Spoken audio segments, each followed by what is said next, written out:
Hello, everyone. Hey, Welcome back to day 3 of Reignite the Spark in your relationship, a 5-day challenge to really renew and reinvigorate your love and connection. I'm Christine Earthheart. and I'm Brett Earthhart. We're the founders of the Center for Thriving Relationship, and we're just celebrating you that you're putting this investment in deepening your relationship with your beloved. So well done. Good job.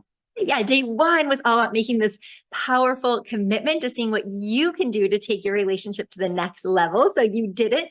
Day 2 is really all about the love account and how can we learn to express love and support to one another in a way that really uniquely means the most to each one of us. And today, here we are on day 3, and we're going to be sharing with you one of our favorite concepts in the world of relationships. When we learned about this, it forever changed how we see our own relationship and things that arise, as well as really every relationship in our life. It really points to what's underneath the surface. When we see conflict bubbling on the surface, there's so much more to the story, and you're going to get that kind of X-ray vision today. So let's do it.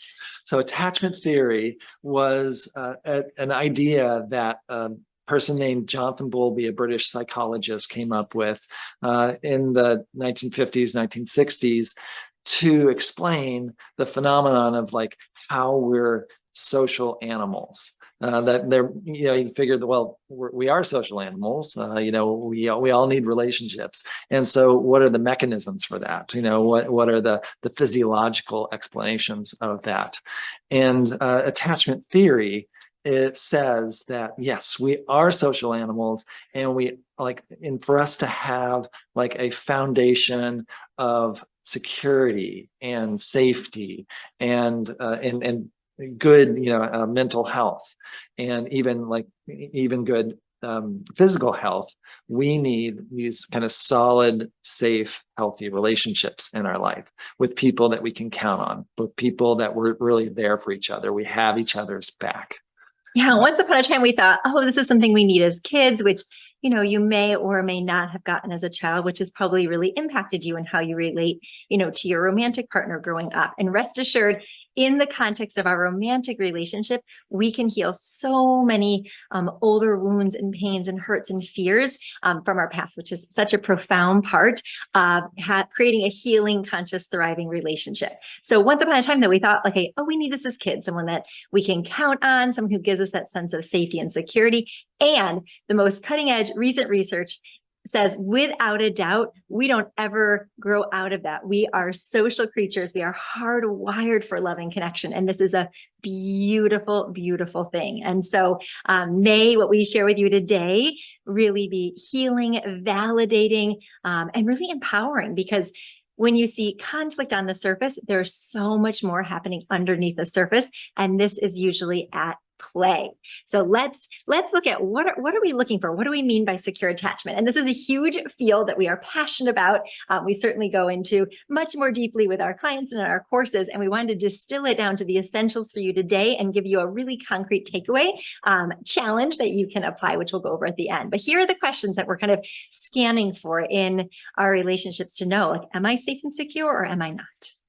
Yeah, our nervous system is always scanning our environment, scanning our relationship with our beloved to answer these questions. Can I count on you? Can I really count on you to be there for me when I need you?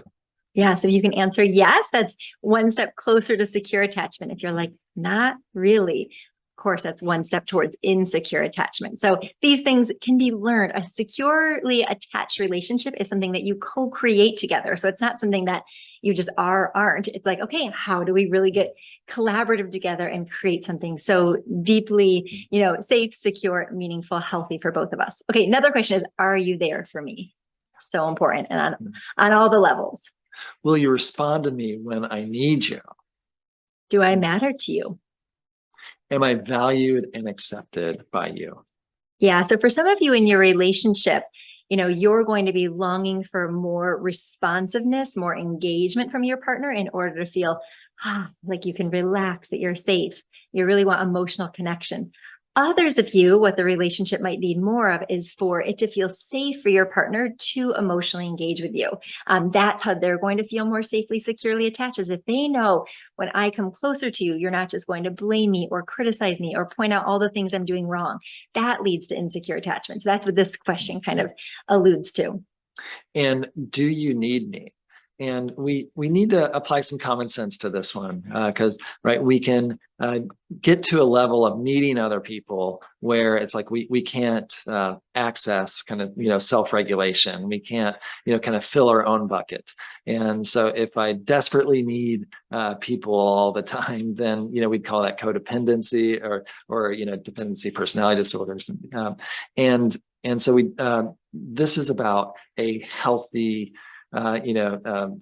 level of needing another person. Like we all kind of need to be needed. There's a kind of good dose of security and safety that comes with knowing that we're needed by someone. Absolutely. So the aim is not to be so independent that we don't need anybody and nobody needs us. That is not the aim whatsoever. We want to be, interdependent, where we're working together and supporting each other and leaning in so that we can create a life that is so much more magnificent than we could ever do on our own. And we need to know that someone needs us. This gives us, not only do we need someone else, we need to know that we are needed. And yes, like Brett said, we want to be sourcing our needs, not just from our partner. We want to be, pursuing our purpose, our passions, our hobbies, our self-care, other nourishing friendships, outside the relationship. And we also want to make sure that we're really looking to each other and really supporting each other and making sure that we're co-creating a relationship where both of our needs can get met in a way that honors us both. All right. Yes. So yeah, conflict is often, not just conflict. Conflict is the result of decreased connection. And this can be, a little confusing because the timeline there can be a lag time, where there's kind of decreasing emotional connection between a couple, and then the conflict comes a little later. But what we find for most couples, is that, when things aren't going well, at the root of it is this decreased emotional connection with each other. Yeah. So we're rarely upset for the reason we think we are. It's not about the dishes. It's not about the finances. I mean, those things are important, or parenting the kids. There's usually so much more, much deeper than that. And when we look to whether or not we're feeling securely attached, whether or not our love account is full as well, that's where we're going to really find our greatest wisdom and solution and pathway back to one another. So when you lose the spark, it's not just simply because of conflict. Again, it's because of decreased emotional engagement and connection. Are you really responding to each other and really nurturing that part of your relationship? Yeah, and the signs of that decreased connection is that there's less affection, less verbal affection, less physical affection, less emotional engagement, right? We're not kind of talking about what's going on underneath the surface, and having these kind of safe, connected conversations about that. And we're having less responsive, intimate interactions. And that responsiveness, that is, to go back to those questions like, are you there for me? Do you turn towards me when I need you? That's responsiveness, is when we turn towards each other, when we make bids for connection. Yeah. So let's look at what are some of the challenges when you're not experiencing secure attachment in your relationship? What are some of the benefits and challenges? So some of the things that you might see on the surface is greater stress in your relationship, more anxiety, certainly more disconnect, a lot more power struggles, a lot more conflict. This is, again, the little things become big things, because secure attachment is truly at the heart of deep, lasting intimacy. So even though in the romance stage, there was a bit of the mystery, the intrigue, the uncertainty, right? Is this person going to commit to me or not? That really propels us to show up. That fizzles. That's not going to be, we don't want that to be our motivation. We'll be kind of living in a perpetual state of fear, and it won't last whatsoever. In long-term love, it's different. We want to feel deeply, securely attached. That's where we can relax, our hearts open. And when we're relaxed and our hearts are open, that's where the spark gets to keep growing brighter and brighter. And this doesn't mean that we take each other for granted whatsoever. We want to always be nurturing and prioritizing our love. We just want to do it from that place of deep love and fondness and admiration and cherishing of each other. Yeah, and insecure attachment has a huge cost. Like our primary romantic relationship is a huge part of the foundation of our life. And so if we have insecure attachment with our beloved, then that sends us spiraling into a survival state, or that if we're experiencing challenges at such a great level that it overwhelms me, then I'm shutting down. And so insecure attachment can often cause things that really look almost identical to depression, to anxiety, to the most common kind of mental disorders that exist at large rates in our society. So we want to make sure that we create that secure attachment. It's immensely beneficial to our physiological and our mental health and our experience in life. Yeah. And the neat thing is we actually become so much more flexible, so much more adaptive, confident.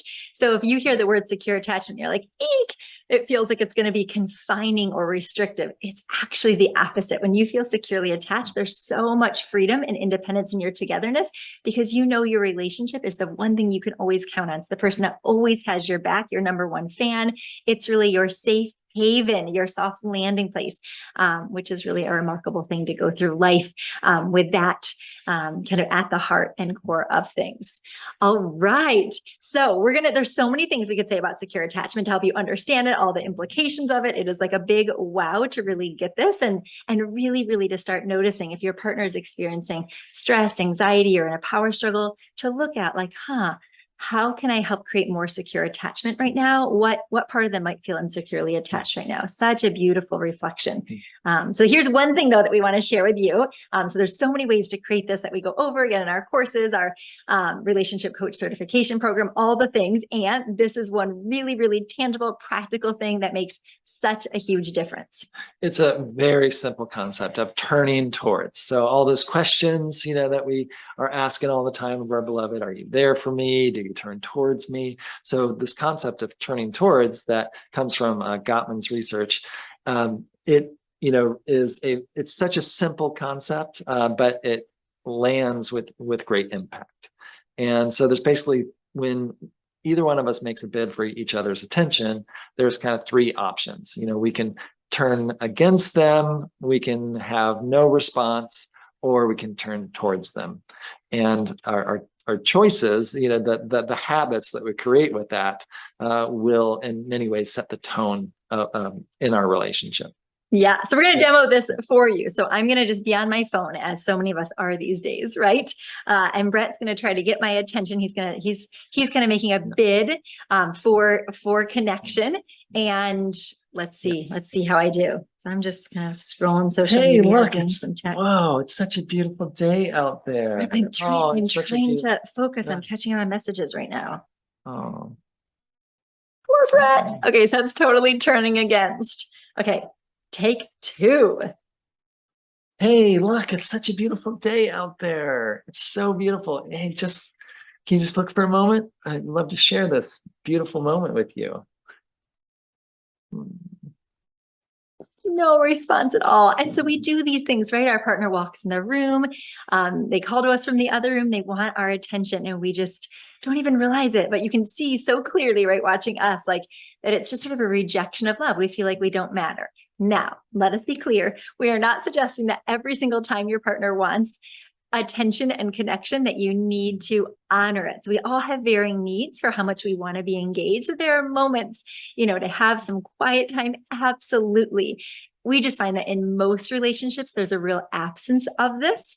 Just turning towards even just proactively doing those thoughtful things to really emotionally engage, and then certainly responding when our partner makes a bid for connection. Just doesn't mean that you need to be spending all day like stopping what you're doing and turning towards each other. Everything in balance. Yes, it's totally okay to acknowledge like, oh, hey, I'm working on something really important. I really got to focus. For the next 2 hours, I'm not going to be able to be very present with you, right?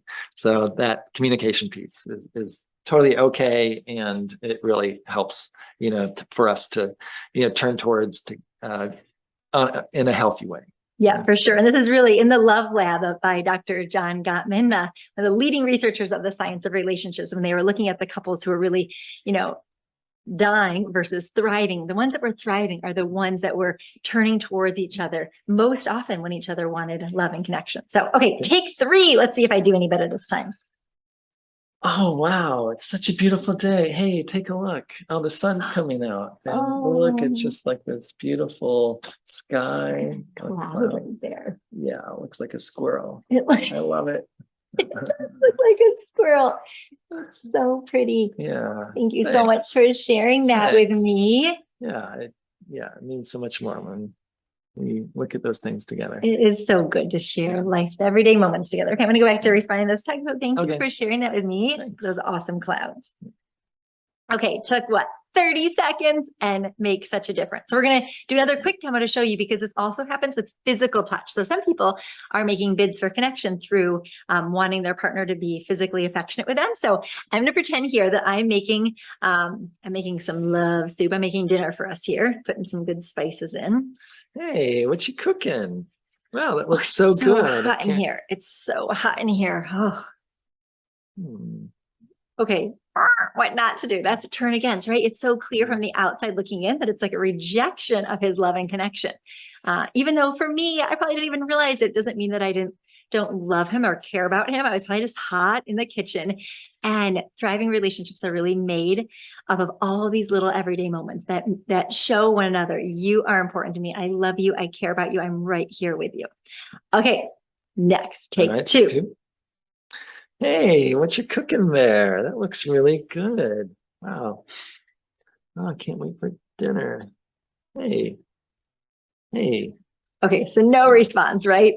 I'm just doing my thing. I probably notice him, but I'm just doing my thing. Okay, take 3. Hopefully I'll get it better this time. Okay. Oh, wow. That looks really good. What you making? I'm making us some love soup. Ooh. Putting some extra spice and sweetness in there. Fine. Wow. How can I help? Oh, thanks for asking. Let's just enjoy it together later. Oh, well, thank you. Okay, love you so much. Okay, so again, 10 seconds maybe, but makes such a difference. This is turning towards, and this is going to be connected to your challenge for the day. So who's up for it? So we just wanted to note reunions and departures. These are 2 key moments during the day that you might want to weave in turning towards. So, a lot of us are coming and going throughout the day. You're running errands or you're going to work. The moment that you leave and the moment that you return can set the tone for the rest of the day or the evening. So these are powerful moments to turn towards, to greet each other with love, with care, with kind of positive response. Our personal challenge for each other is to be more enthusiastic. We have 3 little rescue dogs who get very excited when we walk in the door. And so we're like, okay, how can we get that excited to see each other? But it's definitely a way to turn towards. Someone walks in the door, I'm going to put down what I'm doing for a moment and go fully greet them and be present with them. Absolutely. Yeah, it's such a powerful practice. Yeah. All right. So we just want to share with you, just make sure no pressure whatsoever. And for those of you that really are like, if we can create a thriving relationship, because it is truly created, it does not happen out of luck. It doesn't happen on its own. And it's really available for nearly every couple. Most couples are only experiencing a tiny fraction of who they can be together, which is why we've designed this full 90-day course. So there's 12 modules where we walk you through the entire roadmap. We go in deep to all the things like communication, repairing from conflict, restoring trust, creating this compelling vision and future of your love together, really all the things that we wish every couple on the planet had. And it's something you can do on your own. You have you have instant access and you can keep it for a lifetime. And it's truly just something that we hope is of deep service and support in helping you experience all the love that's possible for you. And it's on sale from now until next Friday. It's half off right now. Yeah, if it's just the right moment in your lives, to do that kind of more significant upgrade, in this 90-day course, we just hit all of the 6 most important sectors of a thriving relationship. And we go deep and, drill down in each one of those 6. And yeah, if you put in, that 90 days of effort, like we guarantee things will be better, that you'll, really benefit from it. And we do have that 100% guarantee, and where you get a refund if you don't experience, that, great benefit. Yeah, we want you to have big breakthroughs, ahas, Yeah. all the things. And also, for those of you that are inspired to take action right away, you're like, thriving relationship, let's do this. Let's do this. And we really have designed to be fun and really hands-on. There's lots of handouts, We love making tools. Then we're going to actually send you, anybody that registers by this Friday gets an extra bonus. So we love finding fun, meaningful ways to connect. And so we created these couples connection cards for that. So we'll mail them actually to you, to your physical home address, if you just register by this Friday. So in the next few days. And then next Friday is when the sale ends. Yeah, it's such a fun deck to go through with your sweetie. So yeah, good date night. So we'd love to have you if this would benefit you. And here's just a few things people have said that have gone through our processes that we share before. Life-changing. What I got was so much more than I expected. Amazing. Exactly what we needed to rejuvenate our relationship. We forgot how to communicate. I've just been going through the motions. This is just what we needed to get back to us. You can see lots of kind things that others have said on the website. Possibly the best thing we've ever done for a relationship after 30 years together. Yeah, we wouldn't be together if not for you. You can find lots more. So grateful. It is such an honor beyond measure to get to do this work and be on this path with you. And we're so grateful for everything we've gotten to learn over the years, that really we 100%, credit to us still being together and our relationship being truly the marriage of our dreams. And that can support you. We are here for you with all our hearts. All right. The day 3 challenge is to turn towards your partner, to make bids for their attention, to initiate that a few times, and to be really aware when they make bids for your attention, and to really just have fun with turning towards them, with 100% of your presence. Really have fun with it. Yes, turn towards. Maybe you want to weave that into your reunions and departures. Make it playful if that resonates with you. But yes, turn towards each other a whole lot more and pay special attention. When your partner wants your love and attention, put down what you're doing. All it takes, 20 seconds, 1 minute, and just fully be there with them. That's your invitation for today. We can't wait to hear how it goes, and also make sure that you're making it safe for your partner. If you are longing for them to engage with you more, we talked about yesterday, the positive reinforcement. We want to make it safe. I know as they turn towards us, it is a place where they are loved and accepted and cherished and valued for who they are. So you did it. Congratulations. You made it to the end of day 3. So go forth and turn towards. Let us know how it goes. And we're sending all our love and support. Totally celebrating you. Go for it. Keep up the